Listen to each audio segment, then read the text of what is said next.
Bienvenidos, fans of the hottest entertainment on the planet. I mean, Fuego here, and a Rapido Fuego review for the Screen Unseen that went down this evening at, yep, you see right above me, AMC theaters. And I know these secret screenings go down at a number of other theater chains like Regal, Harkins, they all do it. So the nice thing about us here on the west side of the country is the fact that we have the luxury of finding out what it is, ahead of time, as opposed to have it be like, total cloak and dagger, because of the Reddit thread that the East Coasters thankfully bless us with. But so even when I found out that it was Relay starring Riz Ahmed and Lily James, I was like, you know what, I was eventually going to check that out with A-List. So even though it didn't end up being like Nobody 2 or some of the others that I was a little more jazzed about, I still wanted to make the trek out to the cinema for it. And so gotta say, I had no clue what Relay actually stood for, like what the purpose of the title was. But so getting into that, Riz Ahmed's character is essentially a guy who works as an intermediary between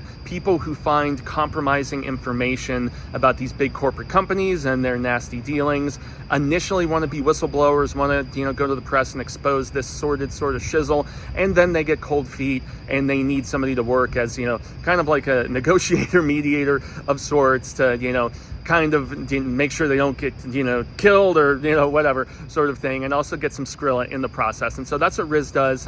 He ends up getting involved with Lily James, who was working for this company that was developing like this particular strand of like grain or something that apparently major bad time side effects. And so Relay, though, stands for the fact that to maintain his anonymous presence, Riz uses the Tri-State Relay Service, which is for the hearing impaired, where you essentially, hook up with like a cell phone in his case, and then you type, and an operator reads off to the listener on the other side what you're typing up and everything. So and it's completely confidential. So the federal government has mandated that this stuff can't be like traced or documented or transcribed or anything like that. And so that's how he essentially like is able to do this sort of work, man. And I felt it was kind of gimmicky initially, but as it ramps up and things start to veer into the territory I was expecting with these two characters, it did get moderately more interesting. Now, the people from this corporate company that are going after Lily James, man, holy hell, they were